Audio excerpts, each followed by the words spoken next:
Morning সবাইকে, সবাই কেমন আছো? আশা করি সবাই খুব ভালো আছো। টিয়ার সিম্পল লাইফস্টাইলের নতুন একটি ব্লগে তোমাদের সবাইকে স্বাগত জানাই। তো তোমরা হয়তো ভাবছো যে হঠাৎ করে এখন আমি ব্লগ দিচ্ছি, আবার হঠাৎ করে ব্লগ দিচ্ছি না, মানে আমার একদমই রেগুলারিটি নেই। তার জন্য আমি এক্সট্রিমলি সরি। অ্যাকচুয়ালি কী হয়েছে বলো তো, এই মানে সংসারের কাজে, তারপর আমার শরীরটাও ভালো ছিল না। আর সত্যি কথা বলতে কি, আমার এখন একটু চাপ বেড়ে গেছে। সকালবেলা উঠেই সেই যে কাজ শুরু করি, আর মোবাইলটা হাতে নিতে একদমই টাইম থাকে না। সেই 1টা 1:30 বা 2টো বেজে যায় অনেক সময়। তো সারাদিনের কাজের পর একটু শুলেই না আমার চোখগুলো বদ্ধ হয়ে আসে, একদম ঘুমিয়ে পড়ি। তো যার কারণে এখন আর ব্লগটা করা হচ্ছে না। তো আমি চেষ্টা করব আমি যেন আবার আগের ফর্মে চলে আসতে পারি।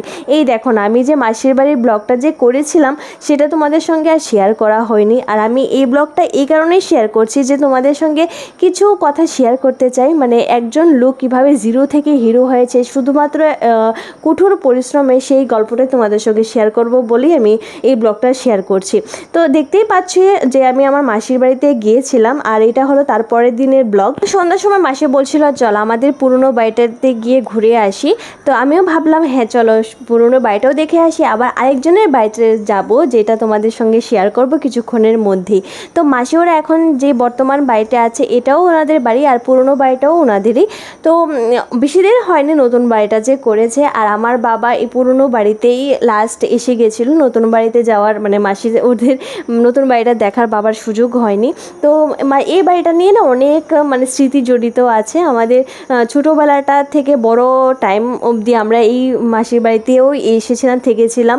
তো সেখানে অনেক স্মৃতি জড়িত আছে। আর এখন তো মানে মাসি ওরা নেই, শুধু 1টা 2টো ভাড়াটিয়া আছে, আর বাদ বাকি তো কেউ থাকে না। যার কারণে বাড়িঘরটারই এত বাজে অবস্থা। কিন্তু বিশ্বাস করো, যখন মাসি ওরা থাকতো না খুব মজা হতো। এখানে যে বারান্দাটা ছিল এটার মধ্যে আমরা সবাই খুব মজা করতাম।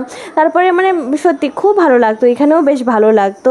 তো এখন কিছুই নেই, এখন পুরো মানে ধ্বংসের পথে চলে গেছে। এখন এই বাড়িটাকে ঠিকঠাক করে বা নতুন করে বাড়িঘর করে হয়তো বা এখানে তো ওনারা আসবে না, ভাড়াটারাই দিয়ে দেবে। তো আর এই ঘরটা যে দেখতে পাচ্ছ, এই ঘরটা একসময় সুমনের ঘর ছিল, আর আমরা সবাই মিলে এই ঘরটাতেই বসে খাবার দাবার খেতাম। তো আরও অনেকগুলো ঘর আছে, অ্যাকচুয়ালি রাত তো, তার কারণে তোমাদের সবগুলো ঘর দেখাতে পারছি না। আর আমার বাবা এই ঘরেই এসেছিলো, এই বাড়িতেই এসেছিলো, তারপর আর নতুন বাড়িতে বাবারা যাওয়া হয়নি। তো এখানে এসে না সত্যি আমার পুরনো স্মৃতি খুবভাবে মনে পড়ে গেছে, বিশেষ করে আমার বাবার কথা। তো আমার বাবাকে মাসি ওরা সবাই খুব ভালোবাসতো। তো যাই হোক, আমি এখন পুরনো কথায় যাচ্ছি না। তো মাসি ওরা তাড়াতাড়ি করে নতুন বাড়ি করে এই কারণে চলে গেছিলো। অ্যাকচুয়ালি এদিকে না বৃষ্টি হলেই জল চলে আসতো ঘরের মধ্যে, বিশেষ মানে এমন টাউনের মধ্যে। তো একবার তো আমাকে যখন ভিডিও কলিং করে দেখাচ্ছিল মানে দেখছিলাম আর কি, তখন দেখলাম মাসি মানে রীতিমতো কান্না করছে, হাঁটু অবধি জল চলে এসেছিলো, আর সব আসবাবপত্র মানে জলের তলে। তো যার কারণে মাসি ওরা খুব তাড়াতাড়ি করে বাড়িঘর করে চলে গেছে। তো এখন আর প্রবলেম নেই। তো যাই হোক, এখন আমরা এই ঘরের থেকে বেরিয়ে যাচ্ছি। তো ফাইনালি এবার আমি তোমাদের বলছি যে যেই মানুষটার কথা, যার কথা শুনে আমি সত্যি ইন্সপায়ার হয়ে যাই, আমার মনে মানে শরীরে জোশ চলে আসে যে আমাকেও কিছু করতে হবে জীবনে, তাহলে ওনার মতন হয়তো বা আমি পারবো না এত পরিশ্রম করতে। তো উনি আমাদের দূর সম্পর্কের একজন মামা হয়, মানে আমার সম্পর্কে মামা হবে, আর আমার মা ওদের ভাই। ওনারা একসময় এতটা গরিব ছিল, এত গরিব ছিল মানে কি বলবো। ওনারা মানে খুব কষ্টে একটা জায়গা কিনেছে, আর জায়গাটা এমন জায়গাতে কিনেছে মানে রাস্তার যত মানে একটু বৃষ্টি হলেই না রাস্তার মানে ড্রেনের যা জল টল আছে সব ওনাদের ঘরে চলে যেত। তো তারপর ওনারা ভাবছিল যে না কিছু একটা তো করতে হবে। তো ওনার মা বাবা প্রথমে লেক চমনির বাজারে আলু পেঁয়াজের দোকান দেয়, খুব ছোট মানে একদম অল্প অল্প 1 কেজি 2 কেজি করে আলু দিয়েছিল, আলু পেঁয়াজের দোকান। তো সেই থেকে শুরু করে আস্তে আস্তে আস্তে আস্তে তারপরে বাবা মা যখন একটু মানে বয়স হতে থাকে তখন মামা নাকি এই দোকানটা সামলায়। আর এই দোকানটা উনি মানে ভোর 4টের সময় ঘুম থেকে উঠে যেত।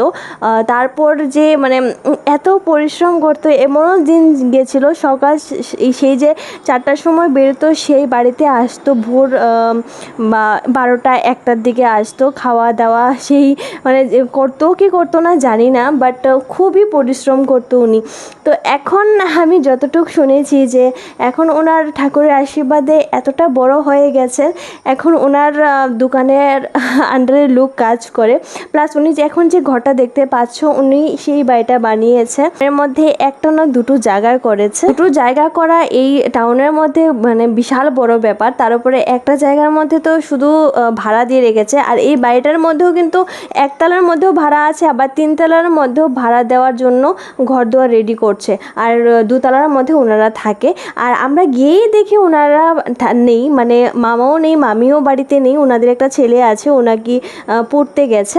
তো মামা নাকি একটা কথাই সবসময় বলে যে পরিশ্রম করতে হবে জীবনে সাকসেস পেতে গেলে, আর সবচেয়ে বড় কথা হলো কেউ হার্ডওয়ার্ক করে, কেউ স্মার্ট ওয়ার্ক করে, আর আমি দুটোটাই করেছি। আমি যেমন হার্ডওয়ার্ক করেছি এমন স্মার্ট ওয়ার্ক করেছি। আর আমরা সেদিনও যে গিয়েছিলাম, মানে গিয়ে দেখলাম যে মামা মামি সেই ওনাদের ব্যবসাতেই চলে গেছে, মানে ওনারা আস্তে আস্তে নাকি 10টা, 10:30, 11টা বেজে যায়।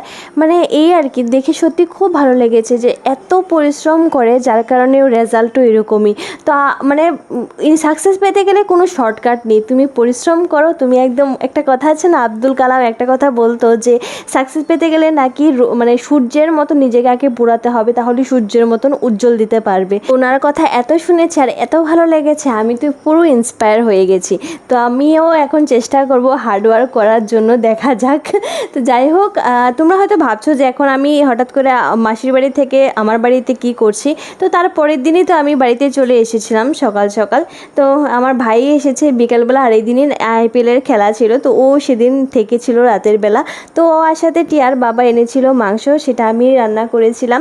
তো এই হলো আজকের ব্লগটা, কিভাবে জিরো থেকে হিরো হওয়া যায় সেটাও তোমাদের সঙ্গে শেয়ার করলাম। তো তোমাদের যদি কোনো কমেন্ট থাকে অবশ্যই কমেন্ট করে বলো, আর যদি ভালো লাগে ব্লগটা দেখে অবশ্যই একটা লাইক করে দিও, চ্যানেলটাকে সাবস্ক্রাইব করে দিও, আর যদি ফেসবুক পেজ থেকে দেখে থাকো ফলো করে দিও। তো নেক্সট একটা স্পেশাল ব্লগে তোমাদের সঙ্গে দেখা হচ্ছে, ততক্ষণের জন্য tata, bye bye, good night.